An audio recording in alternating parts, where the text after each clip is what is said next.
Paimon! Great timing! We got a lot of letters in the mailbox, and I just finished sorting them into 4 groups. Nice work! Well, the real work hasn't even started yet. Which batch of letters should we read through first?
Let me quickly summarize what we found out about a flower that is not of this world.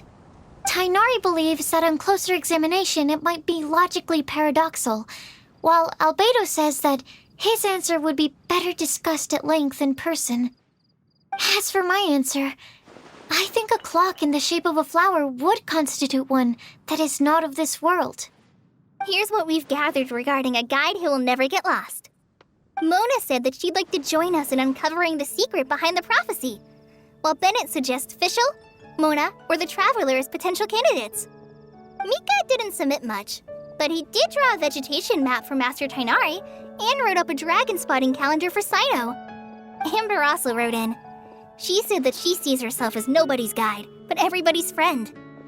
As for one who would never lie, Rosaria removed herself from consideration, but both Razor and Sino are willing to support us in our search. Timaeus seems to have forgotten to write to us. And finally, this is what we've gathered on a legend that never ends. Klee said that her mom has a number of friends who like to write storybooks. Lisa believes that legends live forever in people's hearts. I think that for a legend to be never-ending, it has to be filled with hopes and dreams and actively passed from one person to the next. So, what are the answers to the 4 riddles then? You're really smart, Paimon. I bet you can figure it all out in no time. Or, let's all share our thoughts on what we think the answers might be.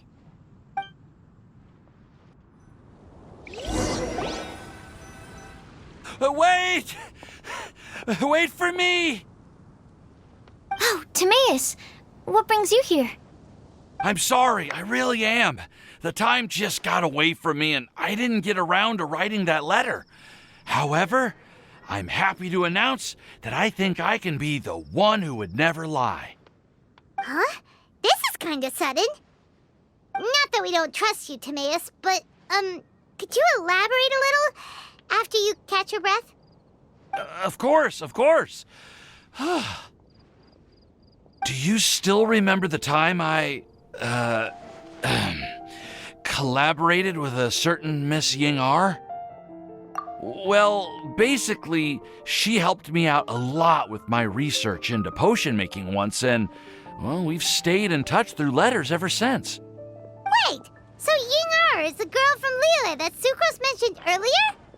We always assumed you were hard at work every time we saw you at the crafting bench. So you've just been writing letters to Ying-ar the whole time? No, I mean, not all the time. I've done some work too. And anyway, our correspondence covers a lot of serious topics, like perfumes, potions, alchemy. Anyway, a few months ago, I made a vow to the heavens that I will be true to myself and never utter an insincere word until the day that I've managed to win Miss Ying-ar's heart. So, at Star Snatch Cliff, you were picking Cecilia's as a gift for Ying-ar? Well, that's right. The Cecilia flower is said to represent a once wayward heart transformed by the power of love. I couldn't think of a better flower to give than that. I know full well that Miss Ying-ar is far more knowledgeable than I in both the ways of the world and the ways of our craft, but I thought I should make the effort for once and put myself out there. Which brings me to the subject of the last few days and the Windblume Festival. I thought it was time for me to invite Miss Ying-ar to Mondstadt. But yesterday, Albedo told me that Sucrose has been working hard to help another girl achieve her dream. Huh? And when I went to take a look at our roster, I saw that she'd done my remaining work for me. I feel incredibly guilty. I've been spending all of my time in my own fantasy world while everyone else has been bending over backwards to help other people. How could I ever hope to be worthy of Miss Ying-Ar's love if I'm so selfish? Oh, Timaeus. And that's why I've decided to join you. But then what about Ying-Ar? Yeah. Haven't you been planning this for over a month now? You said you were gonna invite her to Mondstadt. Well, yes, I did mention in my letters that I'd like her to visit, which is why I just sent her another gift with my hand-picked Windblooms, along with a handwritten letter. I explained that a matter of great importance has presented itself to which I must devote my full attention for the time being. As soon as it's resolved, I'll make haste to Liyue to pick her up in person. I made sure to package the gift and letter with the greatest care. All I can do now is hope that she'll understand. Point being, please know that I sincerely want to support you in this endeavor. Plus, I think I'm an honest person. As far as I recall, I don't think I've told a single lie in my life. Well, you certainly convinced Paimon with that speech. Don't worry, Timaeus. We won't let your determination go to waste. Thank you, Timaeus. Thank you, everyone. I promise to do everything I can to help. Okay, so it looks like we found our one who would never lie. Great! Let's keep it up. On to the other three.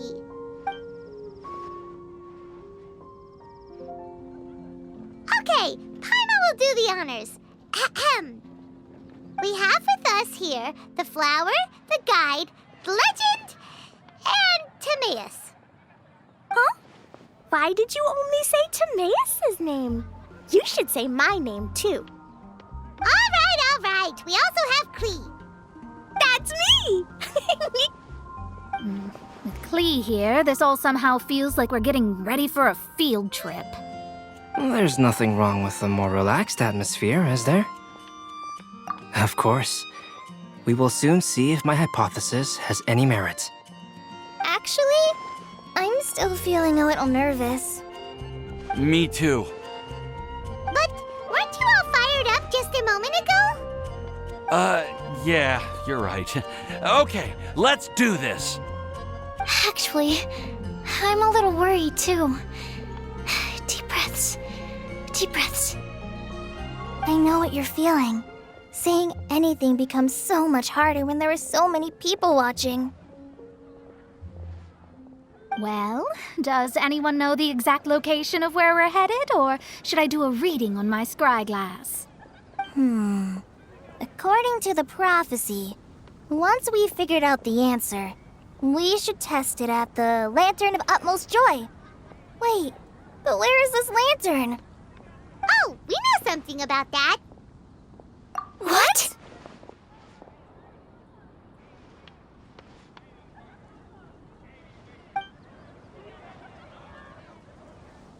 Wow, that's amazing. You really know how to do everything under the sun.